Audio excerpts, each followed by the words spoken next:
BBC বাংলার সান্ধ্য অধিবেশন প্রবাহতে আপনাদের স্বাগত। আজ আপনাদের সাথে লন্ডন স্টুডিও থেকে আছি মানসী বড়ুয়া। বাংলাদেশের সর্বশেষ গুরুত্বপূর্ণ আপডেট সংবাদে আপনাকে স্বাগত। শুরুতেই সংবাদ শিরোনাম, পরে বিস্তারিত। প্রথমেই জানাবো আমাদের হাতে থাকা সর্বশেষ গুরুত্বপূর্ণ সবথেকে তাজা আপডেট সংবাদ। পদত্যাগ করলেন উপদেষ্টা আসিফ এবং মাহফুজ। অন্তর্বর্তীকালীন সরকারের উপদেষ্টার পদ থেকে পদত্যাগ করলেন উপদেষ্টা মাহফুজ আলম এবং উপদেষ্টা আসিফ মাহমুদ সজীব ভুঁইয়া। আজ যমুনায় গিয়ে প্রধান উপদেষ্টা অধ্যাপক ড ইউনূসের কাছে পদত্যাগপত্র জমা দিয়েছেন তারা। এর আগে বাংলাদেশ সচিবালয় স্থানীয় সরকার বিভাগের সম্মেলন কক্ষে আয়োজিত জরুরি সংবাদ সম্মেলনে আসিফ মাহমুদ জানান, আসন্ন জাতীয় সংসদ নির্বাচনে অংশগ্রহণ করতে তিনি এই পদত্যাগপত্র জমা দিয়েছেন। এরপর জানাবো সচিবালয়ে ৪ ঘণ্টা ধরে অবরুদ্ধ অর্থ উপদেষ্টা সালেউদ্দিন আহমেদকে অর্থ মন্ত্রণালয়ের অর্থ বিভাগে ৪ ঘণ্টা ধরে অবরুদ্ধ করে রেখেছে সচিবালয়ে কর্মরত নন ক্যাডার কর্মকর্তা কর্মচারীরা। সচিবালয়ে ভাতার দাবিতে দুপুর ২টা থেকে অর্থ উপদেষ্টাকে অবরুদ্ধ করে রাখেন তারা। এদিকে রাজধানীর কারণ বাজার মোড় অবরোধ। ন্যাশনাল ইকুইপমেন্ট আইডেন্টিটি রেজিস্টার বা এনআইআর সংস্কার সহ বেশ কয়েকটি দাবিতে রাজধানীর কারণ বাজার মোড় অবরোধ করেছে মোবাইল ব্যবসায়ীরা। আজ সন্ধ্যার দিকে সড়কে আগুন জ্বালিয়ে তারা অবরোধ করেন। এতে করে প্রধান সড়ক বন্ধ থাকায় তীব্র যানজটের সৃষ্টি হয়েছে। এবারে জানাবো নির্বাচন এবং গণভোটের তফসিল ঘোষণা বৃহস্পতিবার। ত্রয়োদশ জাতীয় সংসদ নির্বাচন ও গণভোটের তফসিল ঘোষণা করা হবে বৃহস্পতিবার ১১ ডিসেম্বর। ওই দিন সন্ধ্যা ৬টায় জাতির উদ্দেশ্যে ভাষণে নির্বাচন ও গণভোটের তফসিল ঘোষণা করবেন প্রধান নির্বাচন কমিশনার। আজ নির্বাচন কমিশনের ইসির সিনিয়র সচিব আক্তার আহমেদ এই তথ্য নিশ্চিত করেছেন। এবং সর্বশেষ জানাবো ভিন্নমত প্রকাশের জন্য আবরারের মতো আর কেউ নিপীড়নের শিকার হবে না বললেন তারেক রহমান। ভিন্নমত প্রকাশের জন্য আবরার ফাহাদ, শহীদ আলমের মতো আর কেউ আর নিপীড়নের শিকার হবে না বলে মন্তব্য করেছেন বিএনপির ভারপ্রাপ্ত চেয়ারম্যান তারেক রহমান। আজ রাজধানীর কৃষিবিদ ইনস্টিটিউশনে বিএনপির দেশ গড়ার পরিকল্পনা শীর্ষক কর্মসূচিতে এমন মন্তব্য করেছেন তিনি। প্রিয় দর্শক, এতক্ষণ শুনছিলেন সংবাদ শিরোনাম, এবারে বিস্তারিত। তবে তার আগে বন্ধুরা অনুরোধ থাকবে এই সংবাদটিতে একটি লাইক দিন। এই চ্যানেলে আপনি নতুন হয়ে থাকলে আমাদের সংবাদটি দেখতে দেখতে চ্যানেলটি সাবস্ক্রাইব করে রাখুন। কমেন্ট করে বন্ধুরা আপনার মূল্যবান মতামত জানিয়ে দিন আপনি বিশ্বের কোন দেশ থেকে বা বাংলাদেশের কোন স্থান থেকে আমাদের সংবাদটি দেখছেন এবং শুনছেন। আর বন্ধুরা সংবাদটি আপনার সোশ্যাল মিডিয়া ফেসবুকে শেয়ার করে বন্ধুদেরও দেখার সুযোগ করে দিন। গাজা যুদ্ধে আপনি যদি নিরীহ ফিলিস্তিনিদের ভালোবেসে থাকেন কমেন্টে ইয়েস লিখে বিশ্ববাসীকে জানিয়ে দিন। এবারে বিস্তারিত। পদত্যাগ করলেন উপদেষ্টা আসিফ এবং উপদেষ্টা মাহফুজ আলম।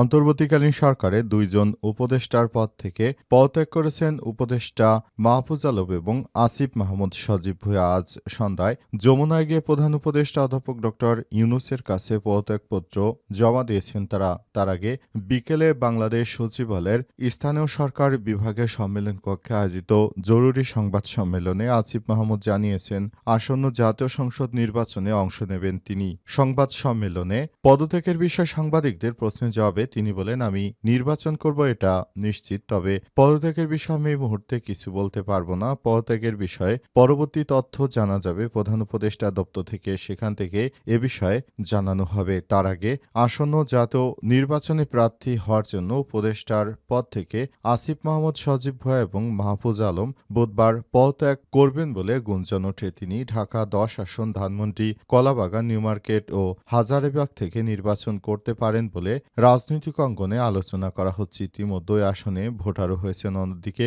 তথ্য সম্প্রচার উপদেষ্টা মাহফুজ আলমও পদত্যাগ করবেন বলে খবর ছাড়ায় গত ৫ই আগস্ট শেখ হাসিনা সরকার পতনের পর ৮ই আগস্ট মোহাম্মদ ইউনূসের নেতৃত্বে অন্তর্বর্তীকালীন সরকার গঠিত হয়। সেই সরকারে জুলাই গণ-অভ্যুত্থানে নেতৃত্ব দেয়া ছাত্রদের প্রতিনিধি হিসেবে ৩ জন সরকারে জায়গা পান। এর মধ্যে নাহিদ ইসলাম তথ্য সম্প্রচার মন্ত্রণালয় উপদেষ্টা আসিফ মাহমুদ সজীব ভুঁইয়া, শ্রম উপদেষ্টা পরে স্থানীয় সরকার মন্ত্রণালয়ে দায়িত্ব পান মাহফুজ আলম। শুরুতে উপদেষ্টা পদমর্যাদায় প্রধান উপদেষ্টার বিশেষ সহকারী নিযুক্ত হন এবং পরবর্তী তাকে ডাক ও টেলিযোগাযোগ মন্ত্রণালয়ের উপদেষ্টা হিসেবে নেওয়া হয়।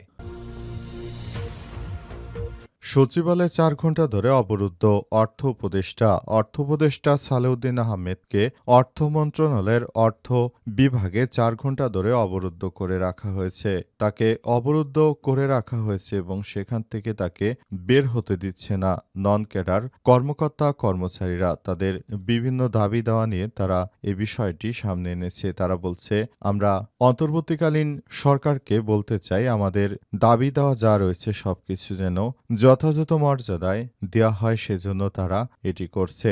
এজন্য অর্থ উপদেষ্টাকে দুপুর ২টা থেকে অবরুদ্ধ করে রাখা হয়েছে এবং সচিবালয়ে তারা দাবি দেওয়া নিয়ে বিভিন্ন মিছিল দিচ্ছে এবং ৪ ঘণ্টা ধরে অবরুদ্ধ করে রাখা হয়েছে অর্থ উপদেষ্টাকে। তিনি যেন এই দাবি দেওয়া পূরণ করেন সে ব্যাপারটি খুবই গুরুত্ব সহকারে দেখা হচ্ছে এবং তাকে সেখান থেকে ছাড়িয়ে আনার ব্যবস্থা করছে প্রশাসনের সদস্যরা। প্রশাসনের পক্ষ থেকে ইতিমধ্যে এই ব্যাপারটি নিয়ে সেখানে অনেক বেশি খোঁজখবর রাখা হচ্ছে এবং কিভাবে এক্সিট নেওয়া যায়, অর্থাৎ উপদেষ্টা কিভাবে সেফ এক্সিট নিতে পারেন সেই ব্যাপারটি নিয়ে কাজ করা হচ্ছে এবং বলা হচ্ছে সেখান থেকে তাকে যেন দ্রুততম সময়ের মধ্যে ছাড়িয়ে নিয়ে আসা হয়।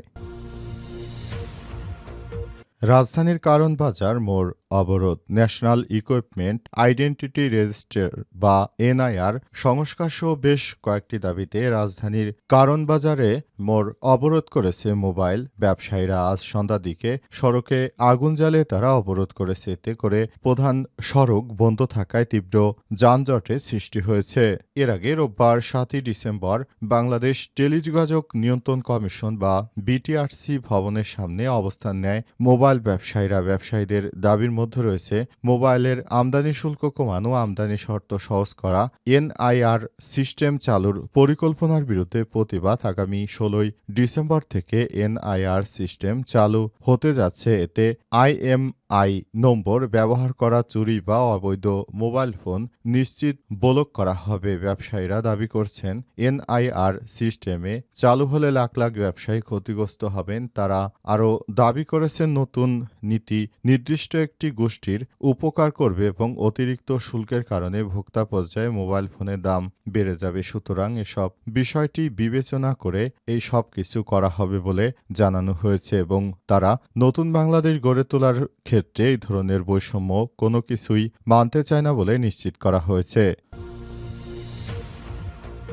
নির্বাচন এবং গণভোটের তফসিল ঘোষণা বৃহস্পতিবার। ত্রয়োদশ জাতীয় সংসদ নির্বাচন এবং গণভোটের তফসিল ঘোষণা করা হবে বৃহস্পতিবার ১১ই ডিসেম্বর। ওই দিন সন্ধ্যা ৬টায় জাতির উদ্দেশ্যে ভাষণ, নির্বাচন ও গণভোটের তফসিল ঘোষণা করবেন প্রধান নির্বাচন কমিশনার। আজ বিকেলে নির্বাচন কমিশন ইসির সিনিয়র সচিব আক্তার আহমেদ এই তথ্য নিশ্চিত করেছেন। এর আগে বুধবার আগারগাঁও নির্বাচন ভবন থেকে জানানো হয়েছে, সিসির ভাষণটি রেকর্ড করা হয়েছে। সেটি টিভির মাধ্যমে পুরো দেশবাসীর সামনে তা প্রচার করা হবে এবং আগামী জাতীয় সংসদ নির্বাচনে সবাই স্বতঃস্ফূর্তভাবে ভোট দিতে পারবেন সেসব বিষয়টি জানানো হবে এবং নতুন বাংলাদেশ গড়ে তোলার ক্ষেত্রে কাজ করা হবে।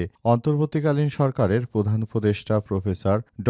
মোহাম্মদ ইউনূসের সরকার নতুন বাংলাদেশ গড়ে তোলার ক্ষেত্রে তিনি কাজ করবেন এবং তিনি বাংলাদেশটাকে সুন্দরভাবে সাজিয়ে গুছিয়ে তুলবেন, এমনটাই জানানো হচ্ছে এবং সে অনুযায়ী নির্বাচন কমিশন আগামীকাল ভাষণ দিবেন জাতির উদ্দেশ্যে এবং তিনি আজ রাষ্ট্রপতির সঙ্গে দেখা করতে গিয়েছিলেন নির্বাচনে করণীয় বিভিন্ন বিষয় সম্পর্কে জানতে। এছাড়াও অন্তর্বর্তীকালীন সরকারের প্রধান উপদেষ্টা প্রফেসর ড.